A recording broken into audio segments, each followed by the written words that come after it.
గాజువాక నియోజకవర్గం 68వ వార్డులో కోటి సంతకాల సేకరణ కార్యక్రమంలో పాల్గొన్న తైనాల విజయ్ కుమార్, తిప్పల శ్రీనివాస దేవన్ రెడ్డి.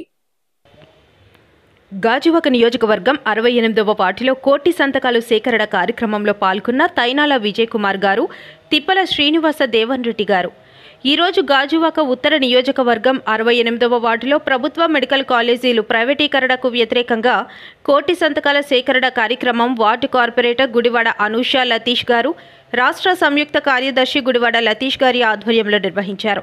ఈ కార్యక్రమంలో గాజువాక నియోజకవర్గం పరిశీలకులు తైనాల విజయ్ కుమార్ గారు, గాజువాక నియోజకవర్గం సమన్వయకర్త తిప్పల శ్రీనివాస దేవన్ రెడ్డి గారు పాల్గొని మేధావులు, ప్రజల వద్ద నుండి సంతకాలు స్వీకరించారు.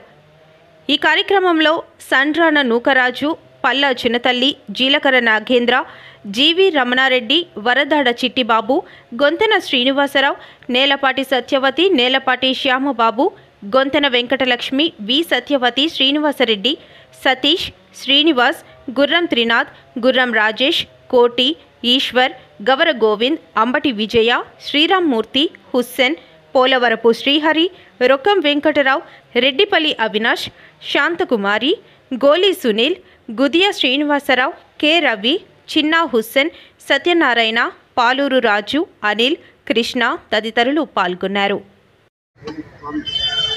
రాష్ట్ర మాజీ ముఖ్యమంత్రి వర్యులు వైఎస్ జగన్మోహన్ రెడ్డి గారి ఆదేశాల మేరకు రాష్ట్ర వ్యాప్తంగా ఈ యొక్క మెడికల్ కాలేజ్ని ప్రైవేట్ పరం చేయకూడదనే మంచి ఉద్దేశంతో ఈ యొక్క కోటి సంతకాల సేకరణ కార్యక్రమం ప్రారంభించడం జరిగింది. అందులో భాగంగా ఈరోజు గాజువాక నియోజకవర్గం 68వ వార్డు మరి కార్పొరేటర్ అనూష గారు, అలాగే మన జాయింట్ సెక్రటరీ అయినటువంటి లతీష్ గారు ఈ ఆధ్వర్యంలో ఈ కార్యక్రమానికి ముఖ్య అతిథిగా విచ్చేసినటువంటి గౌరవ పెద్దలు మాజీ శాసనసభ్యవర్యులు తైనాల విజయ్ కుమార్ గారు, గాజువాక పరిశీలకులు. మరి ఈ కార్యక్రమం గత 10 రోజుల నుంచి కూడా గాజువాక నియోజకవర్గంలో వివిధ వార్డుల్లో ఆల్రెడీ కార్యక్రమం స్టార్ట్ చేసి ఆల్రెడీ మంచి స్పందన మనం చూసాం. నిన్న పాత గాజువాకలో కూడా పిల్లలందరూ కూడా స్వచ్ఛందంగా కాలేజ్ స్టూడెంట్స్ కానీ అక్కడ ఉన్నటువంటి దారి ఆ ప్రాంతంలో వెళ్తున్నటువంటి వీరి పెద్దలందరూ కూడా ఈ యొక్క కార్యక్రమానికి పెద్ద ఎత్తున స్పందన వచ్చింది. సుమారు ఒక గంటలోనే ఇంచుమించు 1000 సంతకాలు నిన్న పాత గాజువాక సెంటర్లో నిన్న జరిగినటువంటి కార్యక్రమంలో సంతకాల సేకరణ జరిగింది. అంటే వాళ్ళు ఈ ప్రభుత్వానికి, కూటమి ప్రభుత్వానికి తీవ్రమైనటువంటి వ్యతిరేకత ఈ రాష్ట్రంలో కనబడుతుంది. ప్రతిది కూడా ప్రైవేట్. అంటే చంద్రబాబు నాయుడు గారు కేవలం ఏంటంటే పేదవాళ్ళు ఎవరికి వైద్యం అందకూడదు, పేద పిల్లలు ఎవరు కూడా చదువుకునేటువంటి అవకాశాలు లేకుండా ఇవన్నీ ప్రైవేట్ వ్యక్తులకు ఇస్తే వాళ్ళు ఈ సీట్లన్నీ అమ్ముకునేడానికి బాగుండే విధంగా ఈ కార్యక్రమాలన్నీ చేస్తున్నారు. అదే కాకుండా మనం చూస్తున్నాం ఇక్కడ స్థానికంగా ఉన్నటువంటి స్టీల్ ప్లాంట్ కూడా ఆ విధంగానే జీతాలు ఇవ్వకుండా మొత్తం అందరినీ కూడా ఈ కాంట్రాక్ట్ లేబర్ని కానీ జీతాలు ఇవ్వకుండా ఎంప్లాయీస్ని కానీ అన్ని విధాలుగా సర్వనాశనం చేశారు స్టీల్ ప్లాంట్ ఈ సంవత్సరంలో. ఇప్పుడున్నటువంటి స్టీల్ ప్లాంట్కి రా మెటీరియల్ తేరా బాబు అంటే కొత్తగా స్టీల్ ప్లాంట్కి ఇంకా ఎక్కడ రాలేటువంటి స్టీల్ ప్లాంట్కి నక్కపిల్లి దగ్గర ఆ స్టీల్ ప్లాంట్ కోసం మాట్లాడతారు. అన్నీ కూడా ఈయన అంతా ప్రైవేట్ పరం. పేదవాళ్ళంటే విపరీతమైన కక్ష చంద్రబాబు నాయుడు గారికి. ఆ కక్షతోనే కేవలం ఈయన బాగుండాలి, ఇది కులం బాగుండాలి, ఈ విధంగానే ఆయన ఆలోచన అంతా కూడా ఈ అమరావతి బాగుండాలి, ఇది తప్ప మిగతా రాష్ట్రం అంతా ఏమైపోయినా మాకు సంబంధం లేదు అన్నట్టుగా ఓన్లీ రియల్ ఎస్టేట్ వ్యాపారం చేసుకున్నారు తప్ప మరో కార్యక్రమం చేయట్లేదు. మరి దీని మీద అన్ని విషయాల్లో కూడా ఈ ప్రభుత్వం ఫెయిల్ అయింది. ఈ యొక్క కోటి సంతకాల సేకరణలో కూడా పెద్ద ఎత్తున ప్రజల స్పందన కనబడుతుంది.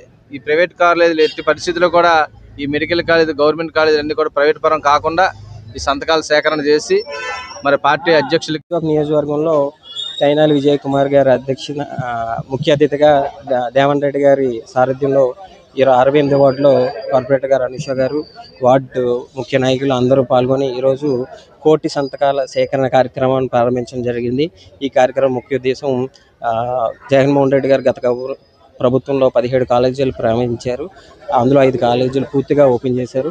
కానీ ఇప్పుడు వచ్చిన కూటమి ప్రభుత్వం ఈ 17 కాలేజీలని ప్రైవేటీకరణ చేద్దామనేది కార్యక్రమాన్ని జీవోని వెంటనే రద్దు చేయాలని చెప్పి ఈ కోటి సంతకాల సేకరణ చేస్తున్నాం. ఈ కార్యక్రమం ప్రతి వార్డులోని ప్రతి బూత్లో దాదాపు ప్రతి ఇంటికి వెళ్ళి ప్రతి ఒక్కరి అభిప్రాయం తీసుకొని ఈ కార్యక్రమం సంతకాలు సేకరించి గవర్నర్ గారికి సబ్మిట్ చేయాలనేది ఈ ముఖ్య ఉద్దేశం. ఈ కార్యక్రమం ద్వారా ప్రజల్లో ముఖ్యంగా విద్యార్థుల్లోని విద్యార్థి తల్లిదండ్రుల్లోని అవేర్నెస్ తీసుకొచ్చి ఈ కార్యక్రమం ఎవరి కోసం అంటే రానున్న పిల్లల భవిష్యత్తు గురించి ఆ పేదవాళ్ళకి విద్య దగ్గరగా ఉండాలని చెప్పి జగన్మోహన్ రెడ్డి గారి ఉద్దేశం. రానున్న కాలంలో కూడా ఇలాంటి జీవోలు రద్దు చేసి ఈ 17 మెడికల్ కాలేజీలని పీపీ విధానం రద్దు చేసి గవర్నమెంట్ రన్ చేస్తే పేద విద్యార్థులకి ఉపయోగకరంగా ఉంటాయనే ఉద్దేశంతో ఈ కార్యక్రమం చేయబడింది. ఈ కార్యక్రమాన్ని రానున్న కాలంలో అందరం జయప్రదం చేస్తామని మీ అందరికీ తెలియజేసుకుంటాం. ఇచ్చారంటే పూర్తిగా విద్య, వైద్యం, వ్యవసాయం ఈ 3 రంగాల్లో కూడా ప్రత్యేకమైన కార్యక్రమాలు రూపొందించడమే కాదు, ఈ రాష్ట్రంలో పేదరికాన్ని నిర్మూలించాలని చెప్పి కొన్ని కార్యక్రమాలు చేయడం, ప్రజలకు ప్రభుత్వ తాలూకు సేవలు దగ్గర చేరువలో ఉండాలని చెప్పి సచివాలయ వ్యవస్థ తీసుకురావడం, ఇట్లా అనేక గొప్ప కార్యక్రమాలు చిరస్థాయిగా ఉండిపోయినవి చేయడం జరిగింది. అలాగే రాష్ట్రాలు పరిపాలనకి కష్టంగా ఉందని రాష్ట్రాలని 26 రాష్ట్రాలుగా తీర్చిదిద్దడం, 20 రాష్ట్రాలు అయిన తర్వాత ప్రతి రాష్ట్రానికి ఒక హాస్పిటల్ ఉండాలి. ప్రతి జిల్లాకి రాష్ట్రంలో మరి 26 జిల్లాలు కూడా ప్రతి జిల్లాకి ఒక హాస్పిటల్ ఉండాలి. హాస్పిటల్ ఉన్న చోట మెడికల్ కాలేజ్ వచ్చే అవకాశాన్ని ఒక కేంద్ర ప్రభుత్వం స్కీమ్ వస్తే ఆ స్కీమ్ను ఉపయోగించుకొని ప్రతి జిల్లాకు కూడా ఓ మెడికల్ కాలేజ్ తేవాలని ఒక ఆలోచనతో దృక్పథంతో ఈ రాష్ట్రంలో 17 మెడికల్ కాలేజీలు తీసుకురావడం జరిగింది. 17 మెడికల్ కాలేజీలో 7 పూర్తి చేయడం జరిగింది. ఒక 10 మెడికల్ కాలేజీలు ఒక 80%, 90% పూర్తయి ఆ స్టేజ్లో ఉన్నాయి. అవి పూర్తి కావాలంటే ఒక మెడికల్ కాలేజీకి 500 కోట్లు అవసరం పడింది. అంటే సుమారు 5,000 కోట్లు ఖర్చు పెడితే ఈ 10 మెడికల్ కాలేజీలు కూడా కార్యరూపం దాల్చి ప్రజలకు వినియోగంలోకి వచ్చే అవకాశం ఉంది. దాన్ని చంద్రబాబు నాయుడు గారు 560 జీవో ద్వారా ఈ 10 మెడికల్ కాలేజీలు కూడా పీపీపీ అనే పేరు మీద ప్రైవేటు వాళ్ళకి ఇచ్చే కార్యక్రమం చేస్తూ ఉన్నారు. ఇది చాలా అన్యాయం, తప్పు. ఇది రాష్ట్ర ప్రజలకు ద్రోహం చేయడమే. ఎందుకంటే భూమి ఆంధ్రప్రదేశ్ ప్రభుత్వానికి జగన్మోహన్ రెడ్డి గారు 8,500 కోట్లు ఖర్చు పెట్టి ఆల్రెడీ కన్స్ట్రక్షన్ అంతా పూర్తి చేశారు. ప్రజలకు చేరువలు తెచ్చే పరిస్థితి వచ్చింది. ఇంకా ఓపెనింగ్ దగ్గరలో ఉన్నాయి. ఇటువంటి కాలేజీలు కూడా ఉన్నాయి, అనేక దశల్లో ఉన్నాయి. ఇంత డబ్బు ఖర్చు పెట్టి భూమిని కేటాయించి కేంద్రం నుంచి పర్మిషన్ తెచ్చి ఈ స్టేజ్లో పీపీపీ మోడ్తో ప్రైవేట్ వాళ్ళకి ఇవ్వడం అనేది అన్యాయం.